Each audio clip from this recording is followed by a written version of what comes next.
తెలంగాణ మలిదశ ఉద్యమ సమయంలో రాజీనామా చేసిన డీఎస్పీ నళిని రాష్ట్ర ప్రజలను ఉద్దేశించి ఫేస్బుక్ ద్వారా తన పరిస్థితులను వివరిస్తూ విడుదల చేసిన ఒక బహిరంగ లేఖ రాష్ట్ర వ్యాప్తంగా చర్చనీయాంశమైంది. మరణ వాంగ్మూలం అంటూ పేర్కొన్న ఈ పోస్టులో తన ఆరోగ్య పరిస్థితి ఆందోళనకరంగా ఉందని, ఆర్థిక పరిస్థితి అంతంత మాత్రమేనని వివరించారు. ఒక అధికారినిగా, ఉద్యమకారినిగా, రాజకీయవేత్తగా, ఆధ్యాత్మికవేత్తగా ఉన్న మాజీ డీఎస్పీ నళిని పరిస్థితిపై ప్రజలు ఆందోళన వ్యక్తం చేశారు. దీంతో అటు రాష్ట్ర ప్రభుత్వం, బీజేపీ పార్టీ నాయకత్వం ఒక్కసారి ఉలిక్కిపడింది. ముఖ్యమంత్రి రేవంత్ రెడ్డి ఆదేశాలతో భువనగిరి కలెక్టర్ హనుమంతరావు భువనగిరిలోని నళిని నివాసానికి వెళ్లి ఆమెను పరామర్శించారు.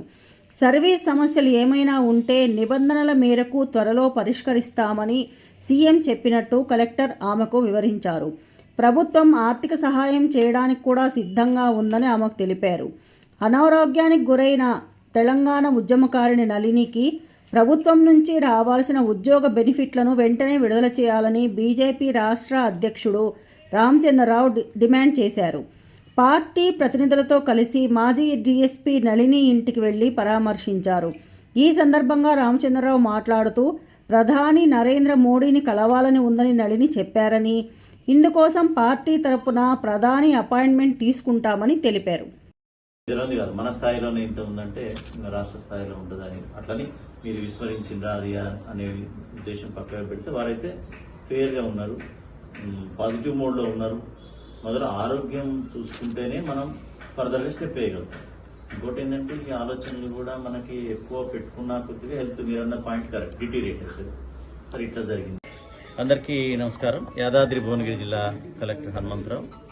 ముఖ్యమంత్రి గారు ఆదేశాల మేరకు నళిని గారిని ఇక్కడ కలవడం జరిగింది. వారి ఇంటికి వచ్చేసి వారి నాన్నగారు మరియు ఇతర కుటుంబ సభ్యులతో కలవడం జరిగింది. వారి ఆరోగ్య పరిస్థితిపై వాకప్ చేయడం జరిగింది. వారికి వరుసగా టైఫాయిడ్, తర్వాత వైరల్ ఫీవర్స్, డెంగ్యూ, చికెన్ గున్యా ఇవన్నీ వరుసగా రావడం వల్ల ఆరోగ్యం కొద్దిగా క్షీణించడం జరిగింది. అదేవిధంగా గత కొంతకాలం నుంచి వారు చెప్పినట్టుగా రొమటైడ్ ఆర్థరైటిస్ తోటి బాధపడుతున్నారు. కానీ యోగా మరియు ఆయుర్వేదంతో స్థిరంగా ఉన్నారు. మంచిగా ఆత్మవిశ్వాసంతో మాట్లాడగలుగుతున్నారు.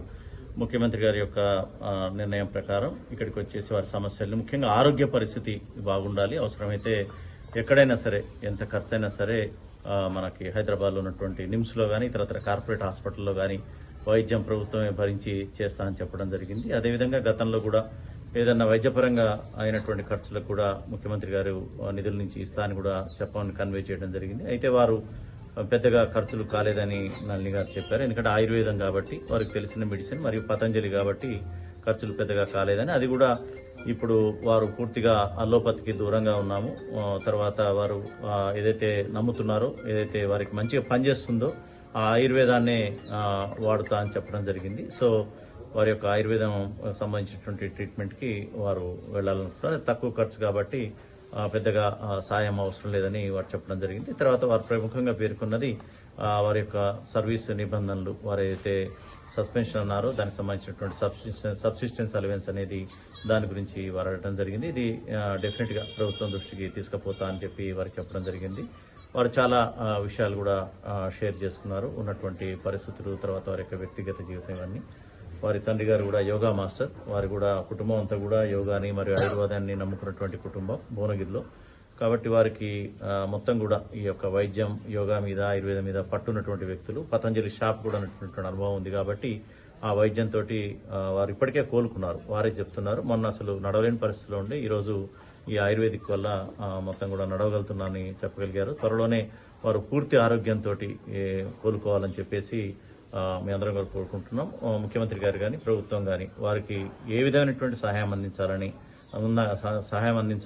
కోరుకున్నా కానీ దాన్ని చేస్తామని కూడా చెప్పడం జరిగింది. అదే విషయాన్ని వారికి చెప్పడం జరిగింది. వారు కూడా సరైన సమయంలో చెప్తా అని చెప్పడం, ముఖ్యంగా వారి సర్వీస్ నిబంధనల గురించి పదే పదే రిక్వెస్ట్ చేయడం జరిగింది. ఇది ప్రభుత్వం దృష్టికి, ముఖ్యమంత్రి గారి దృష్టికి తీసుకుపోవడం జరుగుతుంది. Thank you.